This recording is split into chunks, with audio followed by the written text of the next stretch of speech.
Hello, magandang gabi sa inyo lahat. Finally, may glimpse na tayo kung ano yung issue doon sa pinost ni Sir MG. 'Di ba? Na kinontent niya kagabi. Kasi nung unang nireakan ko ito, yung post lang ni Sir MG eh. Hindi pa siya nag hindi pa siya nag-aano noon, hindi pa siya ko-content. Ngayon nag-content na si Sir MG kagabi. Raraakan natin yung yung kinontent ni Sir MG.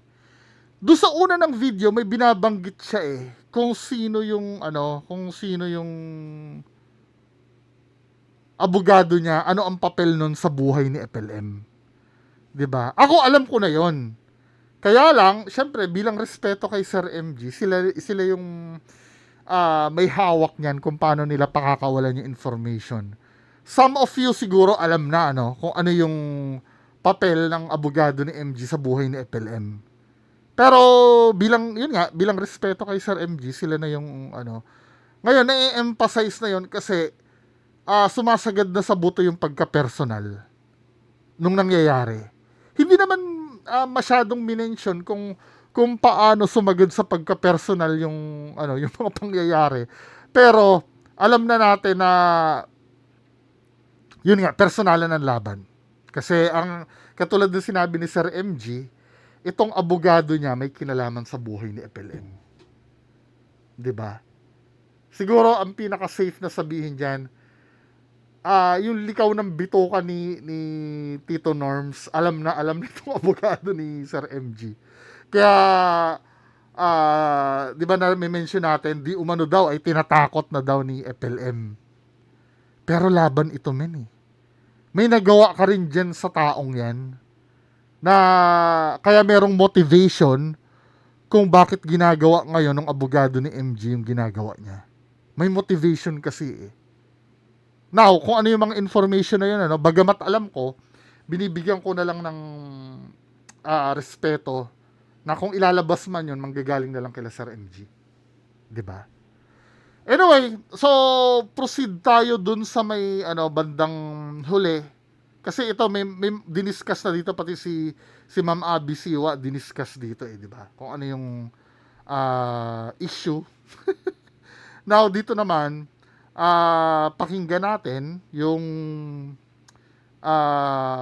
detalye nung pinost niya kahapon. Ayun lang, yun yung mga ikinaso niya, mga kahombre ko, kuno, no, sa Quezon City. So, theory pa lang yan kasi hindi pa naman napapatunay, hindi pa naman tumataas, okay? So, bali mga kahombre ko, hindi ko na actually uulitin lahat sa inyo kasi paulit-ulit lang ho yung naging counter affidavit niya sa counter affidavit ko, okay? Pero, merong isang bago dito, mga kahombre ko. Ito yung solid. Isa lang ho, ha? Isa lang, mga kahombre ko, ha? Sa lahat ng ginawa niya na to, na katarantaduhan, merong isang bago siyang isiningit. At yun ho, ay kesyo raw. Bakit? Kung tinatanong. So, ito yung pinost niya Sabi ganun dito, respondents' repeated attempt to challenge my identity is likewise a diversion daw. In their own caption and throughout their counter affidavits, respondents themselves identify me as Francis Leo A. Marcos, aka Norman Mangusin. During the press conference, respondents spoke directly to me. There is no genuine confusion as to the identity of the offended party in this case. Their own pleadings make that clear. Hindi ko nagigets ito, no?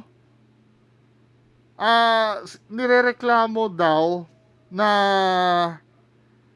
yung identity niya hindi diversion yon. Importante yon. Hindi ako abogado, pero siguro naman right ng kahit na sino na malaman kung sino yung nagdemanda sa kanya or yung ididemanda niya. Lalo na't may issue. Kasi importante yun yung pagkakakilanlan nung dinimanda mo at nagdedemanda sa'yo, di ba? Hindi man ako abogado, alam ko ano yun kasi syempre kailangan malinaw sino ba talaga ito. At kung may problema do sa pagkatao nung nagdedemanda sa akin, Abay, malaking kagaguhan yun. Di ba? Bakit continuously kong binabasag, no? Ang kanyang pagiging Francis Leo Marcos kuno sa korte. Well, now, Norman, kung tunay nga na hindi ikaw si Norman Mangusin, dito na lang, kwentuhang internet Ito na gusto ko to itong sinabi niya. lang, di ba? So, bakit mo ko kinasuhan? Oo nga, totoo naman ano. Kung tinatanggi mo ikaw si Norman Mangusin, ba't mo nga naman kinasuhan? Hindi naman pala ikaw si Norman Mangusin. I never called you. Well, before, oo naman, before. Pero wala pang komosyon noon. Nito lang yung mga naging komosyon, di ba? Norman Mangusin ang tawag ko sa'yo. Di ba? Oh, pero dito ang sabi mo. Una, wag mo ko tatawaging Norman. Hindi Norman ang pangalan ko. I am Francis Leo Marcos. Okay? Hindi naman pala ikaw si Norman Mangusin. Yun yung vice president ng school. Wag daw tawaging Norman. Pati yung kasama si Monique, di ba? Na ayaw niyang patawag talaga Norman. Di ba? Ikaw pala si Francis Leo Marcos. Di tsaka meron siyang content na yung norms daw, hindi, sabi niya mismo, hindi na daw mawawala sa kanya yon. Yung norms. Tanggap niya naman Norman Mangusin siya eh. Mo. Bakit ka nagkaso? Bakit ka na-offend? Hindi naman pala ikaw si Norman Mangusin. Ngayon, possible ba? Posible ba, mga kahombre ko, na ang isang tao ay may dalawang identity? Ewan ko na, mga kahombre ko, isang malaking katarantaduhan na ho yan. Kung sakali man na posible ang bagay na ito. Tama? Anyway, mga kahombre ko, Puro kasinungalingan din na nang sinasabi niya. Wala namang katotohanan. Maniniwala pa kayo dyan. Di ba? Ito. Number 16. Basahin natin ha. Alisin ko muna itong camera ko. More importantly, while respondent repeatedly places my identity in issue, the copies of his counter affidavit furnished to me do not clearly and completely establish the citizenship claim he now asserts under oath. Okay, nagigets ko na kung bakit kini-question ni FLM yung citizenship. Ang hinahabol niya dito perjury kay MG. Kasi nga nagpakilala si MG under oath na Filipino citizen, di ba? So, oo nga naman, kung mapapatunayan ni Tito Norms na hindi siya Filipino citizen, perjury yun. Kaya lang, syempre, tingnan natin kung mapapatunayan niya hindi Filipino si MG. He merely described himself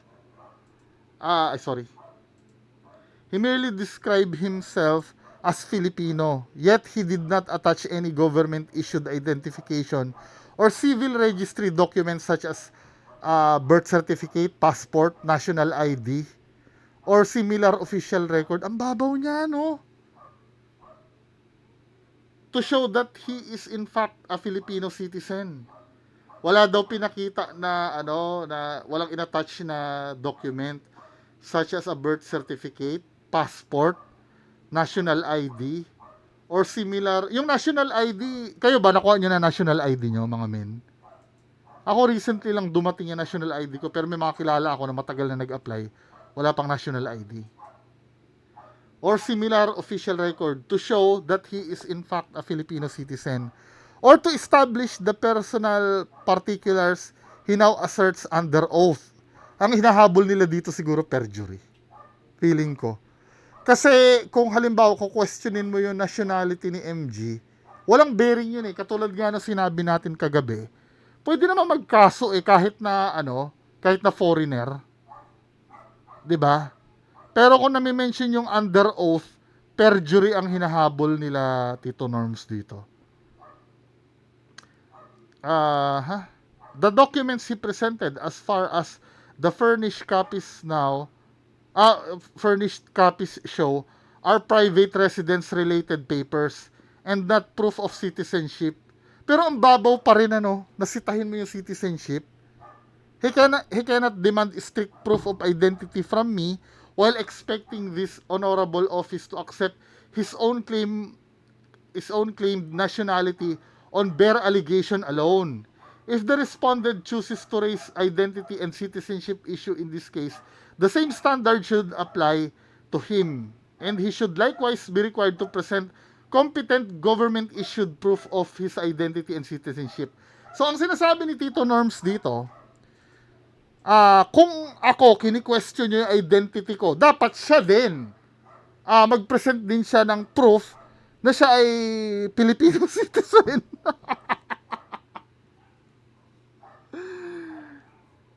Parang ano lang to parang alam mo yun, dinidelay niya lang yung paghihirap niya Yun ang tama yung sinabi ni attorney Mikey na analysis niya dito. Parang ang purpose lang nito, i-delay lang yung i-delay. Sabi niya gano'n, kung ako hinahanapan nyo ng proof siya din dapat mag-provide ng citizenship niya. Parang bata no? Pero tingnan natin sabihin ni Sir MG dito. Norman Mangusin, napakalaki mo talagang tolongges. Hindi mo ba makita, no? Hahanapan mo ko ng proof of identity. Unggoy yan! Ano ka ba, Norman? Hindi ako katulad mo. Hindi ako kasing tanga mo. Yun. Gusto mo, isampal ko pa sa pagbubukha mo yung Philippine passport ko na lehitimo. Yun ang pinaka-proof na Filipino citizen ka, di ba? Kapag may passport ka. Di ba? Norman naman. Ano ka ba, ha? Alam niya, Yung national ID kasi hindi mo agad-agad makukuha yun Ang bagal kasi nun Pero meron ako nun. mga kahobro ko, this is just really funny. Pero sige, entra na lang tayo sa kunwari na lang hindi ako Pilipino, no? Kunwari na lang hindi ako Pilipino. In the first place, ikaw ang nagsabi, di ba? Asawa Lopez. Tatautin mo ko sa isang gago na asawa, Lope? Gusto mo, paguntugin ko pa silang dalawa pag nagkita kami. Lopez ka pa dalala ba? Tatakutin mo pa ako. Sampal-sampalin ko pa ng tiki sa mukha yan Yun naman pala. So, kung ang asawa ko ay Lopez at ako ay foreigner, for example, so definitely, yung aking alien card, if ever na ako hindi Filipino, pero ako ay married sa isang Pilipina, magkakaroon ho ako ng tinatawag na alien card. Kumbaga parang kung sa Italiano, permesso di soggiorno ang tawag, kung sa Amerika, green card ang tawag. Tama? So, yun ang magpapatunay na pwede ako magstay sa bansang ito, mga kahombre ko, ng ilang taon without renewing anything, di ba? So, yun yung makakapagpatunay na ako ay isang foreigner na pwedeng magbayad ng tax. Tama? So, bakit ko yan alam? Kasi syempre, ganyan ang aking tatay. Kaso Norman, nakailang ulit na ba ako, ha? Ang tatay ko ay Sri Lankan. Kaso lang, ang nanay ko ay Pilipina. Do you really think na kami illegal? Paano, Norman? Paano mo naman naisip yan? napaka B.O.B.O. mo. No? Ay, hindi. Napaka-ob-ob mo. Una sa lahat, madami akong properties. Pangalawa, half Filipino ko. Do you really think na being a half Filipino guy from San Pablo City, Laguna, wala akong passport na hindi ako Filipino citizen? Naku, Norman, may isang malaking katarantaduhan at kahihiyan na naman niyang gagawin mo na Walang problema, mga kahobre ko. Ako naman ay tunay na Pilipino, okay? Dual citizenship po ako, okay? Yan, Norman, malalaman mo soon. Isasampig ako yan sa pagmumukha mo. And at the same time, Norman, kapag nakapag-provide kami niyan, make sure na makakapag-provide ka rin ng legit. Yun ang problem. Dinilay lang Kasi pag hindi, yari ka dito. Ang sa akin, Norman, hindi peke, ha? Ang sa akin, hindi gawa-gawa lang. Ang sa akin, isa lang. Hindi magkaiba ang birth certificate ko Magkaiba yung birthday sa birth certificate tsaka birthplace sa sa passport. At passport ko. Ng birth date at birthplace. Sa akin, same lahat, Norman. Yan yung nakakatakot na part. Kasi yung pinapasok mo na mundo ay mundo na masyado ng legal para sa'yo. And sa pagpasok mo sa butas na yan, hindi mo pa rin talaga nare-realize na you are actually yourself. Good luck na lang, Norman, sa magiging laban mo, ha? At kitang-kita nyo naman, mga kahombre ko, nawala na. Oo nga, nasa na kaya yan si Tito Norms? Isang linggo na, Iniwan na ba tayo ni Tito Norms? Unfair. Hindi natin tuloy mahingi kung ano yung side niya. Kailan kaya magla-live yan? Norman, alam nyo na, wasak na yan. Durog na yan. At he is trying his best. Actually, siguro, ito yung nakikita ko dyan eh. Panoorin nyo po ng buo yung kay Sir MG, no? Ang nakikita ko dito, in-advisean siyang wag mag-live. Kasi alam ni attorney niya na dangerous yung pag nagsalita eh. Hindi kasi nag-iisip si Tito Norms ng ng sasabihin kapag nagsasalita siya. Kumbaga kung ano yung masabi niya. Ang problem kasi sa mga kalaban ni Tito Norms, record ng record. Mai-cut niya yon yung sinabi niya. Huli na. May kopya na agad si Pujinius. Yun ang mahirap. Nagtutulong-tulong yung mga tao. Hindi lang si Pujinius yung nag-i-screenshot eh. Pati si Don Sebastian, di ba? Si Casper 888 din. Yun ang mahirap, di ba? Nabaliktad. Kasi nung araw, marami siyang kaalyadong vlogger nung araw eh. Ngayon wala na eh. Wala nang nagtatanggol sa kanya, kundi yung sarili niya lang. Mas mahirap ang kinakaharap ni Tito Norms ngayon. Now, medyo exciting yung mangyayari kasi nga, parang dinidelay niya lang talaga yung yung proceedings eh. Hindi naman ako, inulit ko hindi ako legal expert. Pero yung pagki-question mo ng mga bagay na walang bearing, nandidelay lang yan eh. Kaya sabi ko sa Tito Norms, nag-asara na lang dapat eh. Kaysa gumanyan-ganyan ka pa eh. So, well, decision mo naman yan Ako, dito, sumusuporta lang naman sa'yo. Anyway, mga kababayan ko, yan lang muna ang pag-uusapan natin ngayong gabi. Magandang gabi sa inyo lahat. Bye-bye.